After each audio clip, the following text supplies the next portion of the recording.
नमस्कार, मैं हूं प्रज्ञा। बिहारी न्यूज में आपका स्वागत है। खबरों की ओर बढ़ने से पहले एक नजर सुर्खियों पर। फरियादी ने बोला थानेदार ने केस नहीं लिया, सीएम नीतीश ने बोला लगाओ फोन।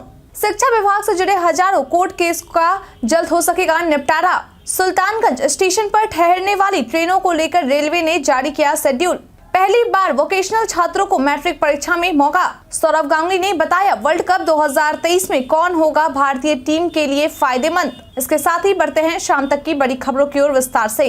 बिहार शिक्षा सेवा के 151 अधिकारियों को अतिरिक्त प्रभार।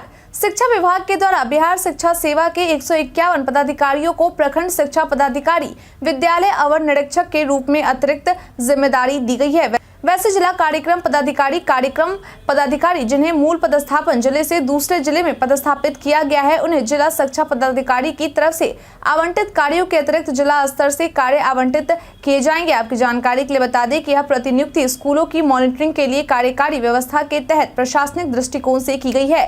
इस तरह बिहार शिक्षा सेवा के पदाधिकारियों को स्कूल में चल रही मॉनिटरिंग के लिए अतिरिक्त जिम्मेदारी दी गई है। इन संबंधित पदाधिकारियों को हर दिन कम से कम 10 स्कूलों का निरीक्षण करना है। मालूम हो कि प्रतिनियुक्ति आदेश 1 साल के लिए प्रभावी होगा। फरियादी ने बोला थानेदार ने केस नहीं लिया, सीएम नीतीश ने बोला लगाओ फोन। आज बिहार के मुख्यमंत्री नीतीश कुमार के द्वारा जनता दरबार आयोजित किया गया, जिसमें बांका से एक फरियादी अपनी शिकायत लेकर पहुंचा था। फरियादी ने सीएम नीतीश से मुलाकात कर अपनी शिकायत बताते हुए कहा कि एक उमेश प्रसाद नाम का व्यक्ति है, उसके साथ 4-5 लोग और भी हैं। जमीन को लेकर हुए विवाद में वो लोग आए, गाली गलौज करने लगे, दारू पीकर आए थे, उन पर पिस्तौल तान दी और कहने लगे कि बम से उड़ा देंगे, जान से मार देंगे। जब इसकी शिकायत करने के लिए थाने में गया तो केस नहीं लिया गया। थानेदार ने उमेश प्रसाद से 10,000 रुपए लेकर गाली गलौज करने के बाद मुझे भगा दिया, जिस पर सीएम नीतीश के द्वारा कहा गया कि जरा देख लीजिए, बांका से आए एक व्यक्ति आया है, चंद्र नारायण, केस के लिए थाने गया था लेकिन थाना केस नहीं ले रहा है। इसकी पूरी बात सुन लीजिए और जल्द से जल्द एक्शन लीजिए। सोनू सूद कला सकते हैं बिहार। बॉलीवुड एक्टर सोनू सूद आए दिन अपने कामों को लेकर चर्चा में बने रहते हैं। बता दें कि अब वो एक बार फिर बिहार आने वाले हैं। इस बात की जानकारी उन्होंने खुद अपने फेसबुक पर लिख कर दी है। उन्होंने कहा कि लगता है लिट्टी चोखा खाने का समय आ गया। क्या कहते हो बिहार, मिलता हूं कल पटना में। बता दें कि सोनू सूद के इस पोस्ट से अब ऐसी उम्मीद की जाने लगी है कि वह कल बिहार की राजधानी पटना आ सकते हैं। मालूम हो कि वह इससे पहले भी पटना आ चुके हैं। इसके साथ उन्होंने बिहार के लोगों के लिए कई कुछ ऐसे काम भी किए हैं जो काबिले तारीफ है। वहीं अब एक बार फिर से वे कल यानी कि 4 जुलाई को बिहार की राजधानी पटना आने वाले हैं। हालांकि इस दौरान उन्होंने यह जानकारी नहीं दी कि वह किस काम को लेकर पटना आ रहे हैं। शिक्षा विभाग से जुड़े हजारों कोर्ट केस का जल्द हो सकेगा निपटारा। बिहार सरकार के शिक्षा विभाग के द्वारा शिक्षा विभाग सचिवालय में लीगल क्लर्कों की नियुक्ति की जाएगी। हालांकि कितने क्लर्क की नियुक्ति की जाएगी, इस बारे में विभाग की ओर से अब तक कोई जानकारी नहीं दी गई है। बता दें कि विभाग की ओर से लीगल क्लर्कों की नियुक्ति करने का फैसला हजारों कोर्ट केस लंबित होने के कारण लिया गया है। आपकी जानकारी के लिए बता दें कि शिक्षा विभाग सचिवालय में होने वाले लीगल क्लर्कों की नियुक्ति संविदा के आधार पर की जाएगी। मालूम हो कि इसके लिए साक्षात्कार की प्रक्रिया करीब पूरी हो चुकी है। वहीं साक्षात्कार के बाद कितने क्लर्कों का चयन किया गया है, उसको लेकर अब तक कोई जानकारी नहीं मिली है। मिली जानकारी के अनुसार अब तक 13,000 से अधिक केस लंबित हैं। बिहार में डॉक्टरों और स्वास्थ्य कर्मियों की छुट्टियां रद्द। राज्य में संभावित बाढ़ को देखते हुए बिहार सरकार के द्वारा बाढ़ग्रस्त इलाकों में तैनात सभी डॉक्टरों और स्वास्थ्य कर्मियों की छुट्टियों को रद्द कर दिया गया है। बता दें कि इसको लेकर स्वास्थ्य विभाग के अपर मुख्य सचिव प्रत्यय अमृत की ओर से आदेश जारी कर दिया गया है। वहीं जिन डॉक्टरों के द्वारा सरकार के इस आदेश का पालन नहीं किया जाएगा, उन पर आवश्यक कार्रवाई की जाएगी। बता दें कि इसको लेकर स्वास्थ्य विभाग की तरफ से सभी कमिश्नर, सभी डीएम और सिविल सर्जनों को पत्र भेजकर कहा गया है कि बाढ़ प्रभावित क्षेत्रों में तैनात किसी भी चिकित्सा पदाधिकारी कर्मचारी को बाढ़ के समय छुट्टी नहीं दी जाए। वहीं वैसे स्वास्थ्य कर्मी जिन्हें छुट्टी लेना बहुत जरूरी है, तो वह सिविल सर्जन की अनुशंसा के बाद डीएम की छुट्टी से अनुमति लेनी होगी। सुल्तानगंज स्टेशन पर ठहरने वाली ट्रेनों को लेकर रेलवे ने जारी किया शेड्यूल। कल यानी कि 4 जुलाई से श्रावणी मेला की शुरुआत हो रही है। ऐसे में रेलवे के द्वारा अपनी कमर कस ली गई है। बता दें कि रेलवे की ओर से ट्रेनों का ठहराव को लेकर भी खास इंतजाम किया गया है ताकि कांवड़ियों को सहूलियत मिल सके। मालूम हो कि रेलवे की ओर से समय सारणी भी जारी कर दिए गए हैं, जिनमें गाड़ी संख्या 12253 यशवंतपुर भागलपुर अंग एक्सप्रेस सोमवार को सुबह 8:25 बजे सुल्तानगंज में रुकेगी। वहीं 12254 भागलपुर यशवंतपुर अंग एक्सप्रेस बुधवार को दोपहर 2:15 बजे सुल्तानगंज में रुकेगी। 13423 भागलपुर अजमेर एक्सप्रेस गुरुवार को दोपहर 43 बजे सुल्तानगंज पहुंचेगी। 13424 अजमेर भागलपुर एक्सप्रेस रविवार को दोपहर 2:08 बजे सुल्तानगंज पहुंचेगी। 13429 मालदा टाउन आनंद विहार एक्सप्रेस शुक्रवार को दोपहर 1:16 बजे सुल्तानगंज पहुंचेगी। 13430 आनंद विहार मालदा टाउन एक्सप्रेस रविवार को शाम 6:11 बजे पहुंचेगी। 15619 गया कामाख्या एक्सप्रेस मंगलवार को शाम 5:53 बजे पहुंचेगी। 15620 कामाख्या गया एक्सप्रेस मंगलवार को सोमवार देर रात 12:18 बजे पहुंचेगी। 15625 देवघर अगरतला एक्सप्रेस सोमवार देर रात 11:03 बजे सुल्तानगंज स्टेशन पहुंचेगी और 15626 अगरतला देवघर एक्सप्रेस सोमवार को सुबह में 2:06 बजे पहुंचेगी। 15 साल पुरानी गाड़ियों को स्क्रैप करने के लिए इन जिलों में खुलेंगे स्क्रैपिंग सेंटर। वायु प्रदूषण और सड़क दुर्घटनाओं पर नियंत्रण पाया जा सके, इसके लिए राज्य में वे सभी सरकारी एवं व्यावसायिक गाड़ियां जो 15 साल पुरानी हैं उन्हें स्क्रैप में तब्दील करने की प्रक्रिया शुरू होगी। बता दें कि पहले चरण के तहत राज्य में 5 लाख से अधिक गाड़ियों को नष्ट किया जाएगा। मालूम हो कि राज्य के 13 जिलों में 18 स्क्रैपिंग सेंटर खोले जाएंगे, जिनमें बिहार की राजधानी पटना समेत वैशाली, हाजीपुर, सिवान, बांका, भागलपुर, दरभंगा, पूर्णिया, गोपालगंज, कटिहार, समस्तीपुर, मधुबनी, सहरसा व मधेपुरा शामिल है, जहां स्क्रैपिंग सेंटर खोले जाने हैं।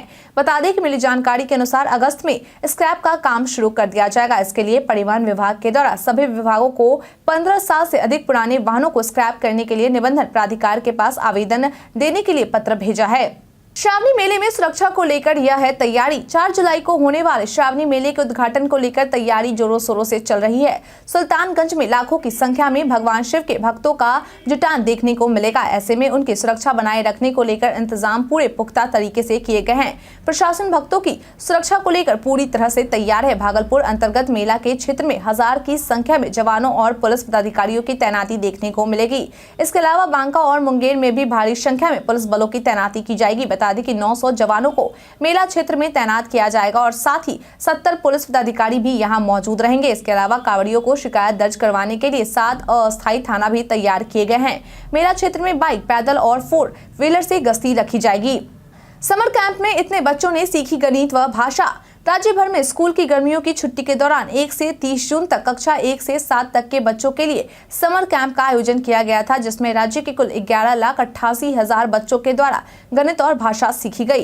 वहीं अब ये बच्चे अपनी कक्षा के दूसरे बच्चों को भी सिखाएंगे। बता दें कि सभी जिलों से संबंधित रिपोर्ट बिहार शिक्षा परियोजना को प्राप्त हो गई है। इसके साथ ही जिलों से यह भी तलब की गई है कि समर कैंप से पहले और बाद में बच्चों के उक्त दोनों विषयों में समझदारी में क्या फर्क आया है। मालूम हो कि बच्चों को गणित और भाषा सिखाने के लिए राज्य में 72,090 केंद्रों पर समर कैंप का आयोजन किया गया था, जिसमें सबसे अधिक राज्य के जिन जिलों के बच्चों ने भाग लिया है उनमें सबसे पहले नंबर पर 98,925 बच्चों के साथ गया है। वहीं दूसरे नंबर पर 65,262 बच्चों के साथ कटिहार, तीसरे नंबर पर 63,376 बच्चों के साथ पश्चिम चंपारण है। सोन नदी में फंसे 28 में से 8 ट्रक को किया गया रेस्क्यू।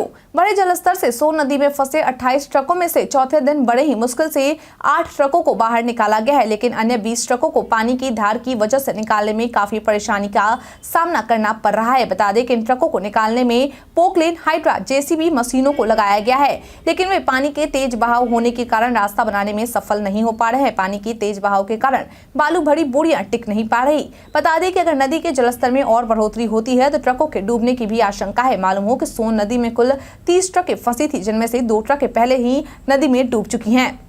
दस्त से बचाव के लिए अब इस दिन तक खिलाई जाएगी बच्चों को जिंक की गोली। राज्य में डायरिया के कारण होने वाले मृत्यु दर को शून्य किया जा सके, इसके लिए राज्य में दस्त नियंत्रण पखवाड़े का आयोजन किया गया था, जो कि 1 से 30 जून तक चला था। वहीं अब राज्य के 26 जिलों में इसकी अवधि में विस्तार कर दिया गया है। बता दें कि अब 15 जुलाई तक दस्त से बचाव के लिए बच्चों को जिंक की गोली खिलाई जाएगी और प्रत्येक बच्चे को एक पैकेट ORS दिया जाएगा। इसको लेकर राज्य स्वास्थ्य समिति के कार्यपालक संजय कुमार सिंह के द्वारा प्रदेश के 26 जिलों के सिविल सर्जन को पत्र भेजा गया है। आपकी जानकारी के लिए बता दें कि विश्व स्वास्थ्य संगठन के अनुसार पूरे विश्व में 5 लाख से ज्यादा बच्चों की मौत केवल डायरिया से होती है। वहीं centre for disease control and prevention के अनुसार विश्व में प्रत्येक 9 बच्चों में 1 की मौत डायरिया से हो जाती है। इसी को ध्यान में रखते हुए प्रत्येक साल दस्त नियंत्रण पखवाड़ा मनाया जाता है। पहली बार वोकेशनल छात्रों को मैट्रिक परीक्षा में मौका। बिहार बोर्ड पहली बार 9वीं में नियमित विषयों के अलावा वोकेशनल कोर्स लेने वाले छात्रों का भी रजिस्ट्रेशन करा रहा है। वर्ष 2024 और 2025 की मैट्रिक बोर्ड परीक्षा में वोकेशनल कोर्स वाले छात्र छात्राएं शामिल होंगे। बता दें कि इन वोकेशनल कोर्स में सिक्योरिटी, रिटेल, टूरिज्म, ऑटोमोबाइल और ब्यूटी एंड वेलनेस के कोर्स शामिल है। आपकी जानकारी के लिए बता दें कि अभी तक बिहार बोर्ड की ओर से 11वीं और 12वीं में ही वोकेशनल कोर्स की परीक्षा ली जाती थी। मालूम हो कि राज्य में 81 स्कूल ऐसे हैं जिसमें बिहार शिक्षा परियोजना परिषद के द्वारा वोकेशनल कोर्स की शुरुआत की गई है। बता दें कि पहली बार होगा जब मैट्रिक परीक्षा में वर्ष 2024 में मूल विषयों के अतिरिक्त वोकेशनल कोर्स भी शामिल किए जा रहे हैं। छात्रों का प्रवेश पत्र भी बोर्ड की ओर से ही जारी किया जाएगा। वहीं परीक्षा के बाद उसका रिजल्ट भी बोर्ड की ओर से जारी किया जाएगा। इस वजह से टली विपक्षी दलों की दूसरी बैठक। 11 अगस्त को बेंगलुरु में होने वाले विपक्षी दलों की दूसरी बैठक टल गई है। बता दें कि इस बारे में जदयू प्रवक्ता केसी त्यागी के द्वारा जानकारी देते हुए बताया गया कि इस बैठक को इसलिए टाला गया है क्योंकि 20 जुलाई से 11 अगस्त तक संसद का मानसून सत्र होना है। ऐसे में नेताओं की उपलब्धता पर परेशानी हो रही है। उन्होंने कहा कि इन कारणों की वजह से ही अब संसद सत्र के बाद ही विपक्षी दलों की दूसरी बैठक आयोजित की जाएगी, जिसमें देश भर के 15 राजनीतिक पार्टियां हिस्सा लेंगी। आपकी जानकारी के लिए बता दें कि पहले यह बैठक शिमला में होने वाली थी, लेकिन फिर स्थान को बदलकर बेंगलुरु कर दिया गया था। वहीं अब संसद सत्र के कारण बैठक को टाल दिया गया है। सौरव गांगुली ने बताया वर्ल्ड कप 2023 में कौन होगा भारतीय टीम के लिए फायदेमंद। भारतीय टीम के पूर्व कप्तान सौरव गांगुली के द्वारा स्टार स्पोर्ट्स से बातचीत करते हुए बताया गया कि भारत के पास कुलदीप यादव और रवि बिश्नोई है, लेकिन भारतीय टीम के लिए युजवेंद्र चहल फायदेमंद साबित हो सकते हैं।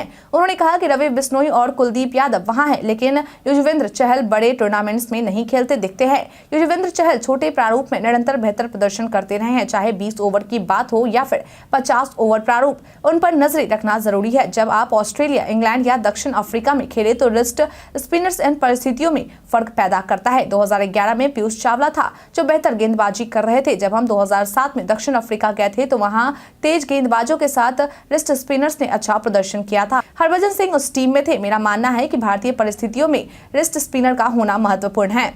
जानिए आज बिहार में क्या है पेट्रोल डीजल के रेट। बिहार में आज यानी सोमवार को पेट्रोल डीजल के रेट जारी किए गए। इसके बाद राजधानी पटना में आज पेट्रोल 107.24 रुपए और डीजल 94.04 रुपए प्रति लीटर में मिल रहा है। मुजफ्फरपुर में पेट्रोल 108.05 रुपए और डीजल 94.77 रुपए प्रति लीटर मिल रहा है। वहीं पूर्णिया में पेट्रोल की कीमत 108.82 रुपए और डीजल 95.50 रुपए प्रति लीटर है। भागलपुर में पेट्रोल की कीमत 107.98 रुपए और डीजल कीमत 94.71 रुपए प्रति लीटर निर्धारित की गई है। इसके साथ ही गया में पेट्रोल की कीमत 108.31 रुपए और डीजल कीमत 95.04 रुपए प्रति लीटर है। बता दें कि बिहार में पेट्रोल का रेट सबसे ज्यादा किशनगंज में है, जहां पेट्रोल 109.60 रुपए प्रति लीटर और डीजल 96.23 रुपए प्रति लीटर की दर से मिल रहा है।